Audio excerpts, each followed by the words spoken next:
All right, welcome to a unique video. This is actually MCTyyy's dad, Desert Moose 706. And what I'm doing today is I want to talk a little bit about MCTyyy's awesome recording setup that we just got going. This is actually a pretty cool thing because it allows both MCTyy and I to do recordings through the same recording piece of equipment, and we can do some pretty sweet live mixing, I guess, of different video sources, audio sources, and things like that. And what's even cooler is you can control that through an iPad or a tablet, whatever device you want. So we got a couple of different things I want to talk about. First, the products that we use, because I know a couple people keep asking what mics we have, but it's really more than just a mic. The mic is just one piece of the whole puzzle.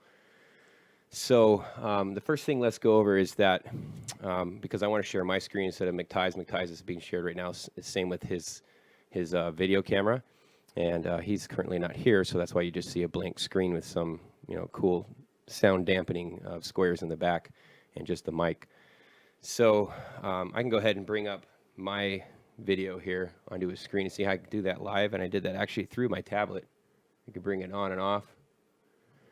Same with his overlays and side image, and that's all real time. I'm not doing any after editing. That's literally real time as we're doing this. I'm not streaming this, but I could technically stream this straight to YouTube, and it would basically be the same thing, the same controls. So all right, let's get started with first talking about the various pieces that we have. So for audio, we're using a soundboard. It's a USB soundboard by Behringer, and it's a XENYX 1204 USB. And let me go ahead and switch my screen, and I'll talk about the little device that I'm using to switch the HDMI.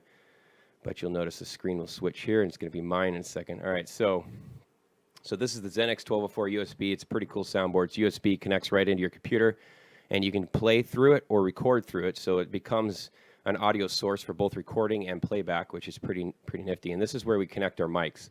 This is also plugged into our dedicated recording system, and that one I'll go over in a little bit as well. That's not this computer; it's actually a different computer. So there's three computers, as you can see. If we switch over to the webcam that I'm using, you can see the whole setup all along the line here. So this isn't a very expensive soundboard for what it does. I think I paid somewhere around $250 for it. And then we have some of these Behringer C-3 microphones attached to it. And obviously we have, you can see here, we got the foam attached to the mic. That allows obviously for pops when you're talking, because we get pretty close. It's a studio mic, so you really want to get on it.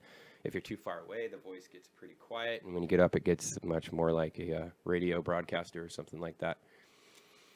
These are connected to the soundboard, but the soundboard also has an output because I want to be able to hear things like what I got in my headphones, and MCTyy needs to be able to hear the same audio source. So the soundboard has headphones attached. We have a headphone splitter. It's a pretty cheap little splitter, just basically 1/8" jack off the monitors or the phone's jack, and both sets of headphones plug into that. But we also have an old TIAC amplifier that will power some Infinity Primus, however you say that, 163 speakers. And these are just some studio speakers. They're on both ends of the table. They're not super expensive, but they sound really good. They have excellent range and clarity. So these are connected straight to the TIAC. If I want to hear myself, or when I'm doing editing later, or I want to play some music, I can do that. And those are fantastic speakers for that. The TIAC, I think I got at a garage sale for $10. All right, so that's the audio piece. These are XLR mics. I believe they're preamped, or whatever it's called. Maybe preamp's the wrong term for that. I'm not an audio specialist. So the other thing I want to talk about was when I switched the video between MCTyyy's screen and mine, I have an HDMI splitter, or a switcher box rather, and that's by this brand called KINIVO. KINIVO makes this cool little high-speed 3-port HDMI switch, and it's a 1920 by 1080 switch. So it won't do 4K. They do sell one that does 4K, but this one's not. We're not recording 4K because reality is 4K video is just a lot of data to handle. So I don't really want to deal with that just yet. And basically what it does is we have multiple inputs, obviously his computer and my computer, and one output. So that output goes to a capture card that's in the dedicated recording computer, and that is the Elgato Game Capture HD 60 Pro. And this is a pretty sweet card. It just allows you to take an input and use it just like any other video source, like a camera or something like that. And that's actually how we do all the recordings. So Elgato comes with its own software package for mixing. However, I don't think it's as good as this other product that we are going to buy. We haven't purchased yet. We're still using a trial because I wanted to see how it works out. And so far, it's absolutely exceptional. And that is the vMix product. So vMix makes a cool software product called, I think it's literally just called vMix, to be honest with you. I didn't buy the big box or anything. It's just called vMix. This is an epic product. So basically, this is what's allowing me to do my live changes off of a tablet or through the computer itself. So if I go over to this computer here, I can hit D. It's a shortcut key that just does some overlays.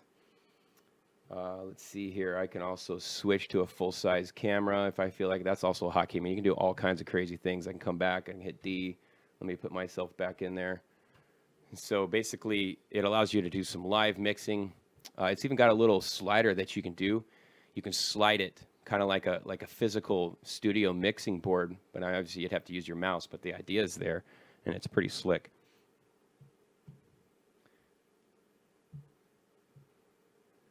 So basically also it has a tablet capability, and I'll show that kind of on the side here.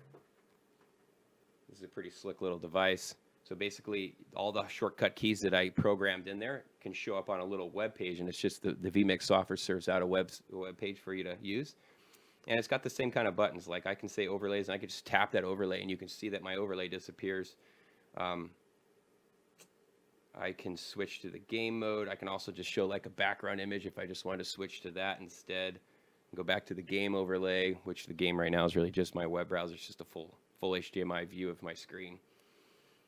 And obviously you can start and stop the recording using the tablet as well, so that's pretty slick to be able to do that. So we use web cameras. The camera that you see me and MCTyyyy on is a Logitech HD 720p, and it's really just a pretty simple webcam. It's super cheap. We didn't even buy them for this purpose originally. They were just kind of like to be used with Skype. They're $40 or maybe even less depending on where you buy it. And I don't know. I don't see a benefit to get anything bigger or better, really. It's pretty good. I have some pretty cheesy lighting. I don't know if you can see it, but basically what I'm doing is just a big shop light, and I'm shining it at the ceiling. And that ceiling shop light just reflects off the white ceiling, comes back down, and it's not hitting me very well because I'm not close to it, but MCTyyyy hits really well. It just kind of gets a nice light tone across his face without harsh shadows because it's a bounce off the ceiling instead of a direct light. So that's definitely nice. And then finally, the last thing I'm doing is I'm recording a side angle from over here, and that's a Garmin. That's the VIRB XE. And I also have the remote control on my iPhone, which is pretty slick because that can basically let me see what I'm recording. I don't want to record everything in sight, so it's pretty awesome. I could start and stop with that as well, and I could obviously take and edit this video later and inject that into the video instead of what I've recorded using vMix. So that's basically it. And so what I can do now is I'll show you the finishing thing. I can literally hit a key to play my finisher, and then I'll stop the recording. And if you have any questions, be sure to let us know, and also please subscribe to MCTyyy's channel. We enjoy making Minecraft videos for you guys, and let us know if you have any comments. Thanks.